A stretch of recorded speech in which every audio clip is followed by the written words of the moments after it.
Nič ne, klečenka. Zdaj pa na vrsti tema za vse ljubitelje košarke. Morda niste vedeli, ampak v Sloveniji imamo tudi reprezentanco v košarki 3x3. Z mano je reprezentant, ki je pred kratkim na Evropskem prvenstvu skupaj s kolegi osvojil srebrno medaljo. Rok Smaka, dobro jutro želim. Dobro jutro. V Bukarešti je potekalo tole Evropsko prvenstvo. Kako je bilo? Razen seveda srebrne medalje. Dobili smo srebrno medaljo, tako da je bilo super, vse po načrtih. Dosegli smo zastavljen cilj. Prvič Evropsko prvenstvo potekalo. Da, bilo je prvo Evropsko prvenstvo pod okriljem FIBE. Potekala so 3 pretekmovanja na Madžarskem, Nizozemskem in pa bila še eno v Rigi, tam, kjer smo tudi mi nastopali. In potem se je po 5 ali 6 ekip se je pol uvrstilo, 4, 5, 6 ekip se je pol uvrstilo na finalni turnir. Marsikdo ne ve, da res imamo reprezentanco 3x3. Kdaj ste bili ustanovljeni ali kako sploh prideš v to reprezentanco? Vsaka zveza ima pač svoje pravila, kako izbere reprezentanco. Naša košarkarska zveza se je pač odločila, da tista ekipa, ki je najboljša v preteklem letu v državnem prvenstvu, postane reprezentanca za prihodnje leto. Torej, če si 2013 najboljši v Sloveniji, boš 2014 tvoja ekipa bo reprezentanca. In to Evropsko prvenstvo sem prebral, da je bilo najmočnejše Evropsko prvenstvo oziroma sploh prvenstvo nasploh na svetu. Najmočnejši turnir ulične košarke v zgodovini je bil. Zakaj? Najmočnejši je bil zaradi tega, ker so se pač te košarkarske zveze, tudi nekatere manjše, tudi nekatere večje, kot je recimo Grčija, so se zelo želeli osvojiti medalje. In recimo Grčija je poslala igralca Panathinaikosa, igralca PAOK-a, so jih poslali na prvenstvo.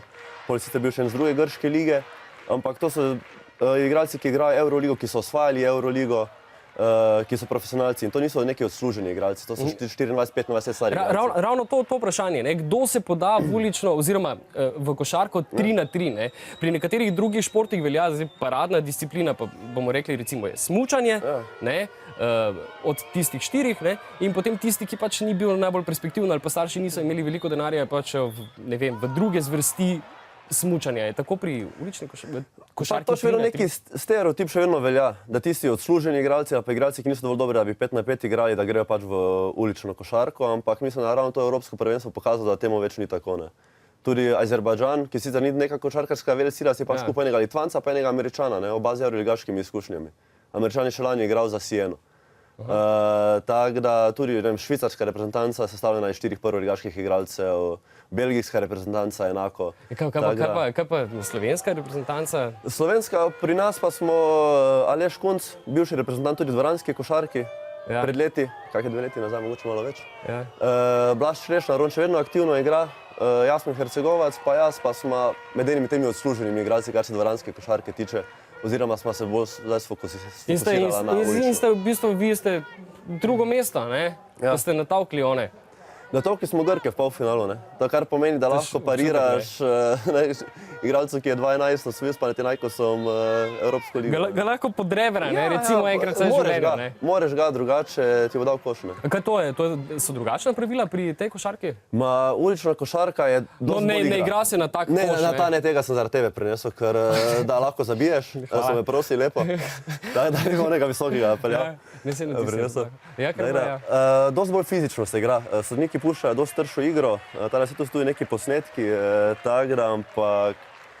To je prav posnetek, to je finala, ali kaj? Ne, imate, to je, mislim, da je podelitev. Podelitev, ja, tu dobiš medalje. V glavnem, 3x3 na en koš. Na en koš, ja. Parket ni, ne? Ne, imamo tako plastiko, kot se vidi, takšna plastična podloga, ki jo sestavijo skupaj. Je zelo dobra, pač boljše za kolena, za križ, boljše to, kot pa na betonu, pa manjci tudi drsine. Razen, če se ne zmoči, ampak centralno igrišče je vedno pod streho. Tu ni problema, če igraš na drugim igrišču. Pa ravno je tudi vedno, ne? Tu pa tam. Ni nujno? Ne, ni nujno. Ravno v Rigi, ko smo igrali, je bil tak lepo valovit teren, tako da izpod koša je bil koš na 3 metre višine, z prostih metrov bi 2,95. Ko si pa strojke vrgo, pa bi na 1,30. Torej moraš biti bolj prilagodljiv, ne? Prilagodljive so očitno tudi naše ženske, tudi one so bile srebrne. Tu je vsakem čast, one so prišli kot neke outsiderke na turnir, tudi sami niso imeli nekih visokih ciljev, ampak so na koncu res utrgali največje presenečenje turnirja. Tudi one so dosegli srebrno medaljo. Si lahko, zdaj še gledamo to proti Romuniji, dokoliko se šteje? 4-1, kaj je to? 10 minut ali pa do 21. Prost metali. Šteje se pa 1 pa 2, ne? Aha, 2 je trojka. 2 je trojka, 1 pa je prosti met ali pa pač znotraj trojke. Tako da to je to. Po košu se menja takoj. Zdaj, dobivanje roko na žogo. srce, ne, Romuni niso neka košarkaška velesila, ne? Niso vodovranski, zato so podali toliko več na ulično košarko. Ne? So sestavili res eno izredno močno ekipo, v bistvu samih profesionalnih igralcev, ki še vedno igrajo. Kje lahko sploh igraš v Mariboru ulično košarko? Košov skoraj da več ni, če so pa če tam trava ali pa kakšna druga nekaj se da, neprimerna podlaga. ampak recimo Jasmin pa Aleš imata tu prednost, ko sta v Ljubljani, več ekip, dobrih ekip iz Slovenije prihaja z Ljubljane, s Kranja, od tam, ne? In tam se lahko dobiš, imaš zelo dobre treninge. Ja. Zdaj nama z Blažom pač finančno ni zneslo, da bi se pač vozila, ne vem, 3-krat na teden v Ljubljano. Tada pač se vsedeš na telefon, pokličeš enega, drugega, tretjega, četrtega, prosiš, če pride, pa da se igra za manjšo žogo, da se igra po teh pravilih, ne po tistih. Ne. Pa se mi je zdelo, veš, malo, ko sem jo tako daleč. Pa lažje, to si takoj opazil, ne? Ne, si lahko profesionalec v Sloveniji z ulično košarko? Ne moreš biti. Zaenkrat še ne, ampak FIBA vse dela na tem, da bi lahko v roku 3-4 let, da bi lahko dejansko od tega, ne vem, prvih 20-30 igralcev na svetu od tega živelo. Prvih koliko? 20-30 igralcev na svetovni lestvici, da bi lahko od tega živelo, na svetu, na svetovni lestvici. To ni zdaj nek visok cilj, ne? Ni, dobro, lani smo mi končali med prvimi 5 igralci na svetu. Letos bomo tudi, mislim, med prvimi 20 na svetu končali. In ti se strinjaš s tem ciljem, ne? Pa dobro, lahko tudi prvih 50. Ne, da vsak še ima kakšno slabšo sezono, ne? Ja. Ampak dela se na tem, ne. Zdaj, neka širša, verjetno s tem povezana tudi neka širša prepoznavnost, oziroma če je širša prepoznavnost priljubljenosti, tudi denarja več, ne? Tako, tega več ni, ne? sponzorjev. Jaz se ne spomnim, da bi kje videl po televiziji, da nekdo igra košarko.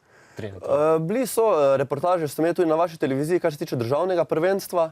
Je pa res, kar se pa tiče tega evropskega prvenstva, da smo bili v senci, oziroma ne senci, da se je to svetovno prvenstvo v košarki čisto pokopalo, pa seveda NK Maribor, ne. Samo teh dveh dogodkih se je poročalo, o nas pa nič. Napram lanskemu letu, ko smo osvojili to svetovno prvenstvo, svetovno FIBino turnejo, tam pa smo bili v vseh medijih posod.